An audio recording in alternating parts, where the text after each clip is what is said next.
में। और चलिए वापस रुक करते हैं खबरों का और अगली खबर है संसद से जुड़ी। दरअसल संसद के मानसून सत्र का आज आखिरी दिन है और लोकसभा में आज केंद्रीय माल और सेवा कर संशोधन विधेयक 2023 को चर्चा और पारित करने के लिए प्रस्ताव किया जाएगा। तो वहीं एकीकृत माल और सेवा कर संशोधन विधेयक 2023 पर भी चर्चा की जाएगी। इसके साथ ही दोपहर के बाद में निजी विधेयकों को भी सूचीबद्ध आज किया गया है।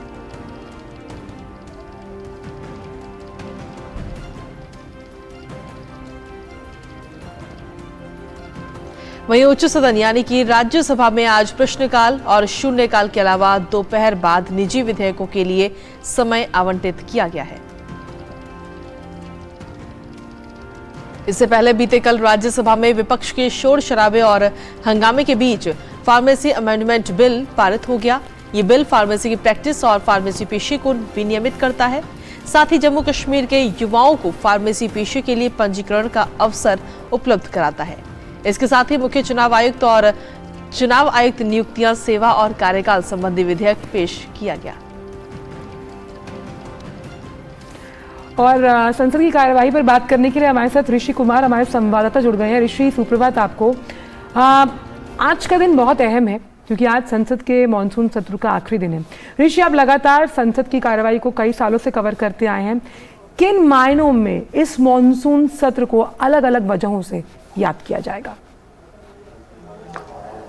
देखिए, जहाँ तक इस मानसून सत्र का अगर हम विश्लेषण करें तो निश्चित तौर से यह मानसून सत्र कई मायनों में याद किया जाएगा। सबसे बड़ी बात तो यही कि इस मानसून सत्र में विपक्ष एक बार फिर, यानी कि जो पिछली बार अविश्वास प्रस्ताव लाया गया था उसी तरीके का एक और अविश्वास प्रस्ताव इस सरकार के चुनाव से पहले लाया गया, जिसका कि सरकार की तरफ से बहुत ज़ोरदार तरीके से उसका जवाब दिया गया। और न सिर्फ जवाब दिया गया बल्कि बिंदुवार हर उस प्रश्न का उत्तर सदन में दिया गया जिसको कि विपक्ष ने उठाने की कोशिश की या देश के सामने रखने की कोशिश की।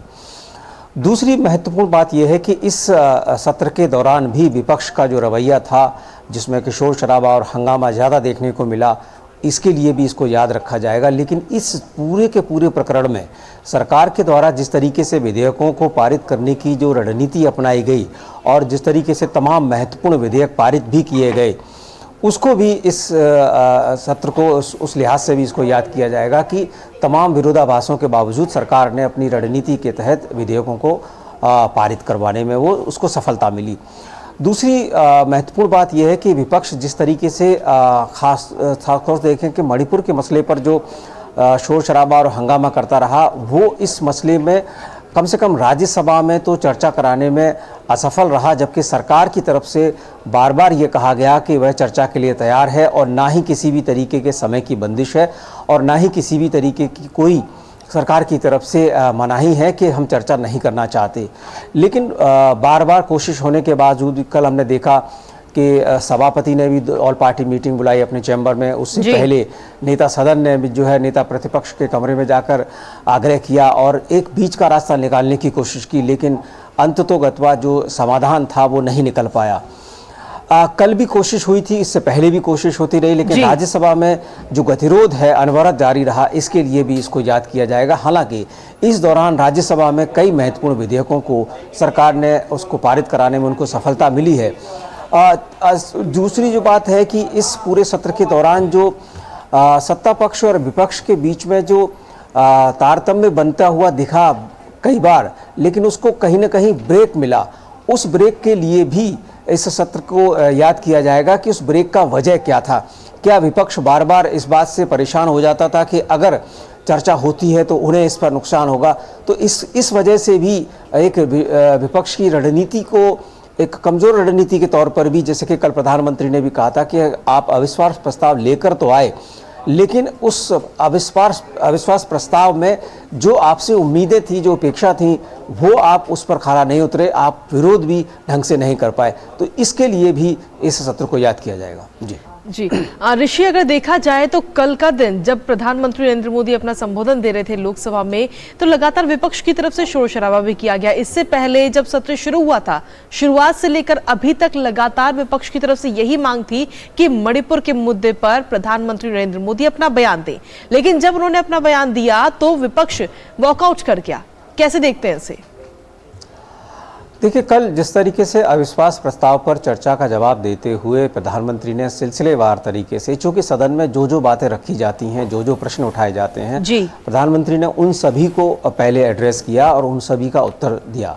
लेकिन विपक्ष ऐसे में अपना, जिसे बोलते हैं कि धैर्य खो बैठा और उसे ये नहीं लगा कि इसके बाद अभी भाषण का बहुत बड़ा अंश बाकी है, और इस दौरान उन्होंने ये कंक्लूजन ड्रॉ किया कि प्रधानमंत्री मणिपुर पर नहीं बोल रहे हैं, जबकि प्रधानमंत्री को इस पर बोलना था और उन्होंने बोला भी।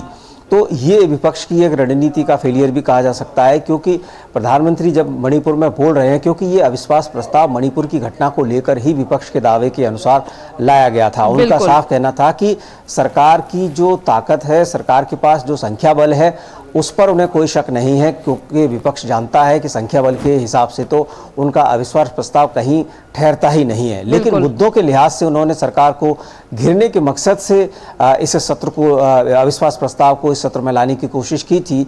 लेकिन जब इसका जवाब देने का वक्त आया तो उनकी अनुपस्थिति बताती है कि वो इस मसले पर कितने गंभीर थे। जी ऋषि, एक चीज हमने और भी देखी, बहुत संक्षिप्त में आपसे जानना चाहूंगी, जो सांसदों का आचरण है वो भी कहीं ना कहीं सवालिया निशान खड़ा करता है। अगर हम आपके सांसद संजय सिंह की बात करें, हम बात करें अधीर रंजन चौधरी की, बात करें डेरेक ओब्रायन की, जिसमें लगातार जो स्पीकर साहब है, अगर बात करें लोकसभा की तो, और साथ ही सभापति ने भी ये कहा कि सांसदों को मर्यादा के साथ बात रखनी चाहिए, क्योंकि वो जिम्मेदारी के साथ जब बात रखते हैं पूरा देश उनको सुनता है।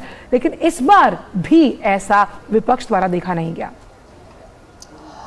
बिल्कुल, ऐसे कई मौके आए जब जो सांसद हैं, खासतौर से विपक्ष के सांसदों के आचरण को लेकर जो चेयर है उनकी तरफ से प्रश्न उठाया गया और उनके द्वारा कड़ी कार्रवाई भी देखने को मिली। जैसे कि हमने देखा कि आपने बताया संजय सिंह को निलंबित किया गया पूरे सत्र के कार्यकाल के दौरान।